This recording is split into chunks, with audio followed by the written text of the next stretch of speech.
a Jade. Oi, eu sou o Henrique e hoje nós vamos junto com vocês conhecer as exposições do Museu Nacional.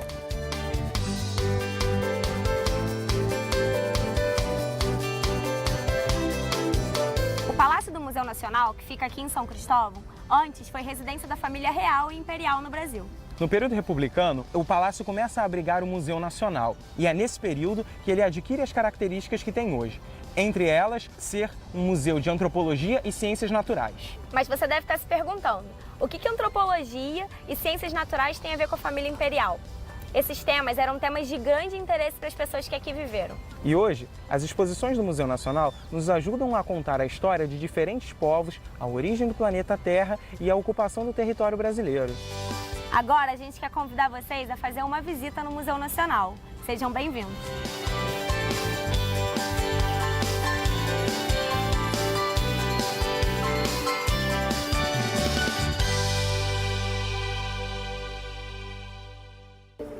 Aqui, ao lado do meteorito de Benengó, se inicia a nossa visitação às exposições do Museu Nacional. O meteorito de Benengó foi encontrado no sertão baiano, ainda no século XVIII.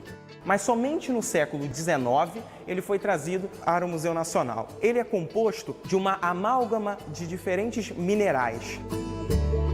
É o maior meteorito encontrado no Brasil e o 16º do mundo. O meteorito trata-se de um fóssil que circula pelo espaço com o nome de meteoro. Quando ele entra pela atmosfera da Terra, ele passa a se chamar meteorito. O meteorito de Benengó nos ajuda a conhecer um pouco da formação do planeta Terra.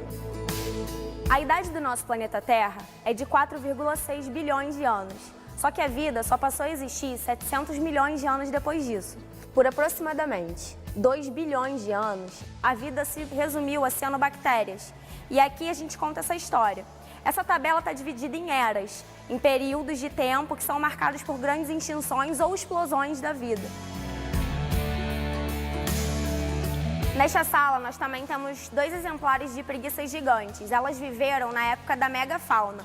Foi logo depois da extinção dos dinossauros. Os nossos mamíferos começaram a ficar gigantes. Elas viveram no que foi a Era do Gelo. Nessa época, o homem já vivia com esse animal e ajudou a predá-la.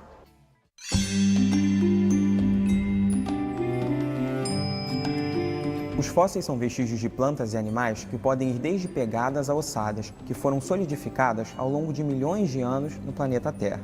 Aqui a gente pode conhecer um pouco do que são os fósseis.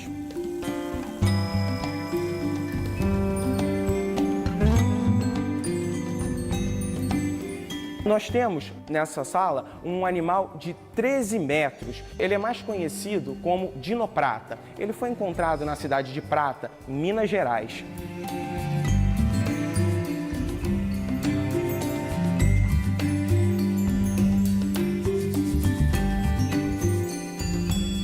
Através da exposição de evolução humana aqui do Museu Nacional, a gente consegue pensar um pouco sobre o que foi a trajetória evolutiva da espécie humana na Terra. A gente sabe que essa trajetória é derivada dos primatas, mas é importante a gente atentar para um fato. O ser humano não vem do macaco. Eles seguem linhas evolutivas diferentes, mas eles vêm sim de um elo em comum, o nosso famoso elo perdido.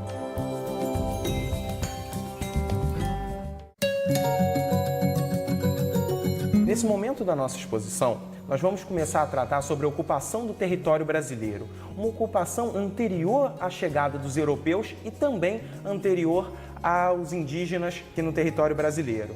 Nós vamos começar a pensar um pouco a partir dos povos de Luzia. Luzia é a representação de um dos primeiros hominídeos encontrados em território brasileiro.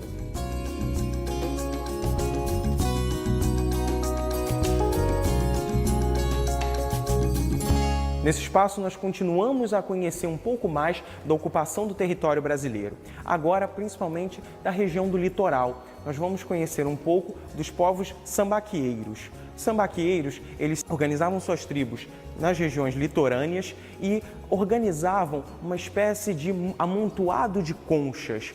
Esses amontoados de conchas em Tupi-Guarani são chamados de sambaquis.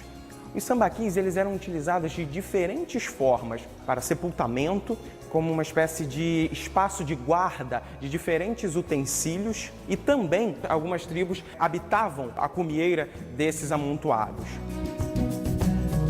Pensando agora nos povos do interior do território brasileiro, nós vamos conhecer alguns povos que habitaram principalmente a região da Amazônia, como os povos Marajós, Biracanguera. Podemos perceber a diversidade cultural desses povos, que é exposta através de utensílios feitos de cerâmica e também através da cerâmica mortuária.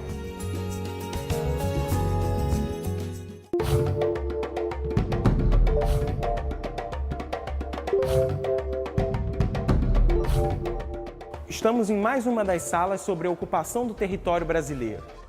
Nós vamos conhecer um pouco das diferentes produções indígenas, principalmente no século XIX e século XX. Os índios compõem uma grande parte da população brasileira, por isso é importante conhecer a cultura e a história desses povos.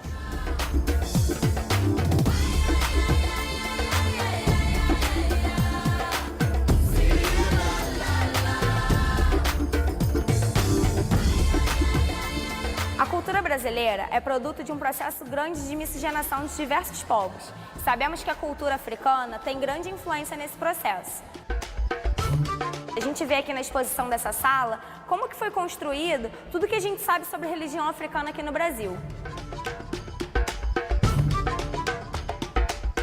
A gente vai ver muito sobre religião, sobre a luta e sobre os processos de colonização desses povos.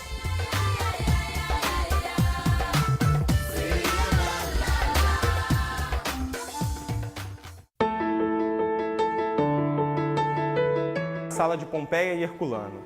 Essa é uma sala muito importante para a história do Museu Nacional, uma vez que parte da coleção dessa sala foi reunida pela Imperatriz Teresa Cristina, esposa de Dom Pedro II. No século XIX, ela financiou diversas expedições para reunir boa parte do material que se encontra nessa sala. Ela era uma grande amante das obras de arte do seu país, a Itália.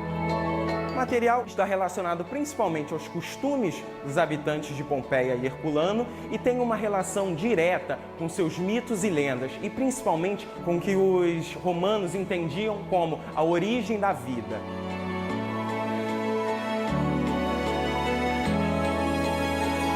Aqui nessa sala, a maioria do acervo foi arrematado no leilão por Dom Pedro I.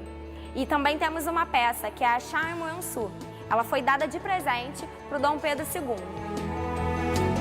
Dentre os objetos expostos nessa sala, temos 4 múmias e algumas esquifes. As múmias nos fazem pensar muito sobre a religiosidade desse povo. Eles acreditavam que teriam que mumificar as pessoas com posição política privilegiada, porque essas pessoas passariam para o mundo dos mortos. E no mundo dos mortos, qual fosse a missão dela no mundo dos vivos, ela exerceria a mesma missão no mundo dos mortos e ela precisaria do seu corpo. Então esse corpo passava por esse processo de preservação. As esquifes, elas contêm grande parte do material escrito dessa cultura, através de símbolos como os hieróglifos. Além de múmias humanas, temos também múmias de alguns animais, como o gato, que era um animal sagrado para a cultura egípcia.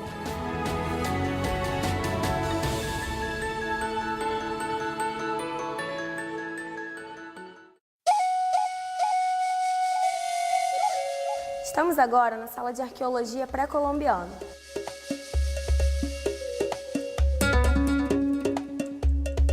Olhando o mapa no fundo da sala, a gente pode observar que desde a América Central até o finzinho da América do Sul, a gente encontra uma diversidade gigante de culturas, povos. Eles viveram sob climas diferentes, se alimentaram de formas diferentes e produziram culturas diferentes também. Uma das peças que mais chama a atenção quando a gente chega aqui nessa sala é a lhama taxidermizada. Esse animal tem 1001 utilidades para as culturas que a gente deu uma olhada ali no mapa. A lã dela serve para fazer diversos tecidos que são utilizados nos rituais, tecidos utilitaristas mesmo, como gorros, casacos.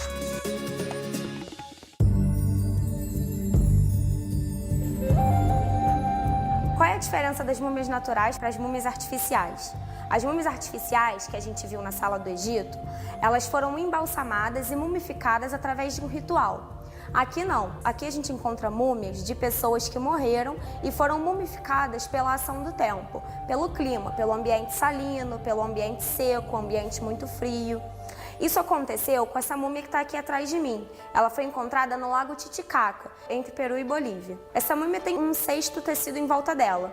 Isso quer dizer símbolo de descanso, porque o povo Aimará, no Lago Titicaca, ele dormia em posição fetal e sempre com cestos em volta para se aquecer. Outra particularidade dessa sala é que a gente encontra vestígios da época do Palácio Imperial. Se a gente observar o teto, a gente vê que tem vários brasões com a sigla P2, que faz referência ao imperador Pedro II. Estamos agora na exposição Corais, Conchas e Borboletas, que vai nos ajudar a conhecer um pouco do setor de invertebrados do Museu Nacional.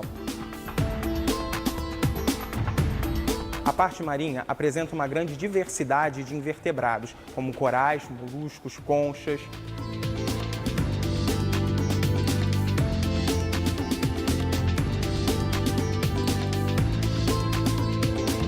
Essa parte da exposição apresenta diversos insetos invertebrados terrestres e a sua relação com o homem.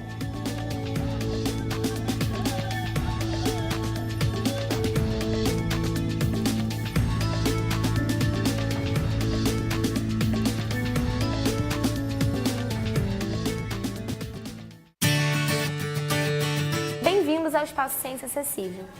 Aqui temos uma exposição piloto chamada O Mar Brasileiro na Ponta dos Dedos. Esta exposição desperta sentidos e sentimentos em pessoas deficientes visuais, com baixa visão ou videntes. As pessoas terão um contato íntimo com as peças e assim conhecerão melhor a fauna e a biodiversidade do mar brasileiro. O material biológico está exposto em ordem evolutiva, desde uma esponja marinha até o crânio de um golfinho.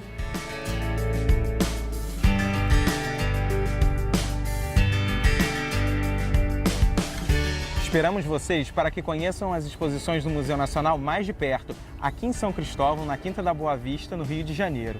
Bom passeio e muito obrigado!